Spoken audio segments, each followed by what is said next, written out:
first, I'd like to give an honor to God for the head of my life, to be here. Give honor to Reverend Clemens. Give honor to my pastor, Pastor John Harris at Foundational Rock Holiness Church. Thank God for being here. Thank God for Miss Sharon Brown for thinking, of me to do this task on today. She could have chose anybody else, but she chose little old me. And I thank God for that. Okay. So, summary of the Sunday school lesson. The Sunday school lesson was titled, Ignoring God's Plain Truth. All right, so this was basically Paul talking to the Romans. And as it was giving a background of, of the story of the Sunday school lesson, it was saying that the Gentiles, he was talking to the Gentiles in Rome, and they had very little central organization or local church government. And he was talking to the small groups of believers. The small groups of believers met all over the city. This is the reason that the epistle is not addressed to the church at Rome, but to the saints. So, as I was saying, in this lesson, Paul was talking to the Romans, to the Gentiles that were in Rome. And in this lesson, God lets them know, Paul is letting them know that God's wrath has come. His wrath come against the ungodliness and the unrighteousness that they was committing in Rome. God, how many know God wants us to be righteous? How many know God wants us to be righteous? He have standards. We have standards.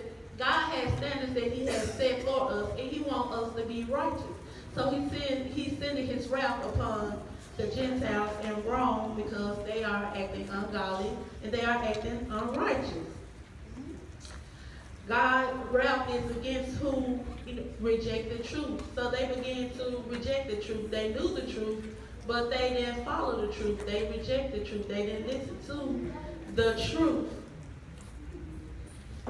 And in verse 20, God has made them known to who He is, what He can do, His creation. We know that God created this. We know that we are here because of God and nobody else but God. But they decide to do their own thing. They decide to, worship idols, and there's nobody but God. God is a jealous God, and He wants us to serve Him and serve Him only. He don't want anybody else to come before Him, even our husbands, our family. Even though my husband is so precious to me, I can't put him before God. Or even though my children is precious, I love them, but I cannot put them before God. And they was putting idols before God. And because of their godliness, God gave them over to a reprobate mind. And I decided, as I researched, I looked up the definition. What is a reprobate mind? And the definition describes a reprobate mind as an unprincipled person. And as I read a synonym that stuck out to me, it said, good for nothing villain.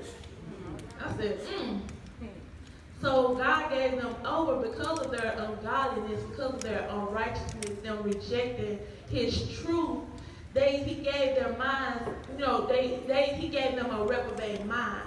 And the reprobate mind, by them having their reprobate mind, that was being filled with all type of unrighteousness, all type of ungodliness, which was fornication, wickedness. Let me make sure I'm reading everything. Wickedness, covetousness, which is greed, maliciousness,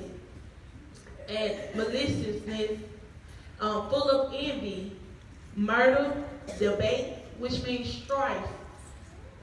We also deceit, malignity, whisperers, malignity, which means evil-mindedness.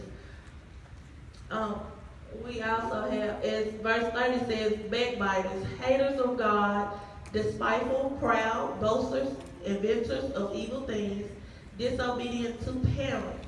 So they were filled with all these ungodly things because they decided to reject the truth.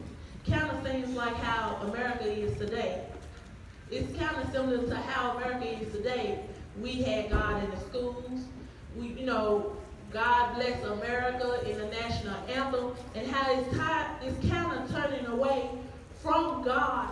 And as we turn away from God, as we reject God in the schools, it seems like more trouble has, come into the schools.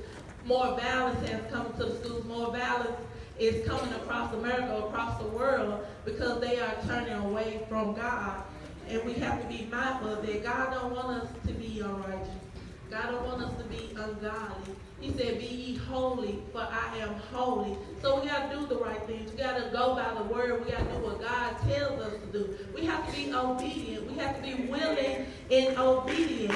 And I thank God, I thank God for that, because I feel like this lesson is like, have you ever heard of warning before destruction? This lesson came across for a reason, to warn his people. He's the same God.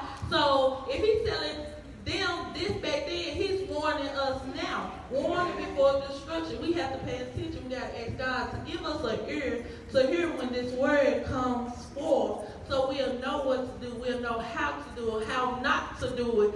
How to deal with people, how not to deal with people. God will lead us and guide us in every possible way, in every situation. We just got to go to him, seek him in fasting and prayer. And as I was thinking about these ungodly things, I said, well, God, what is it that you rather us have? And he rather us have the fruits of the Spirit. And I'm going to go to Galatians right quick to read the fruits of the Spirit. Instead of all this ungodliness, this is what God wants us to have. It's Galatians 5:22. But the fruit of the Spirit is love. He wants us to have love. He wants us to have joy. He wants us to have peace, long-suffering, gentleness. We got to be gentle with each other, despite of the disagreements. Goodness, faith, verse 23, meekness, temperance. Against such there is no law. So we should have the fruits of the Spirit, not the things of the world, all this, the fornication, the wickedness, all the things that Paul wrote to the Gentiles.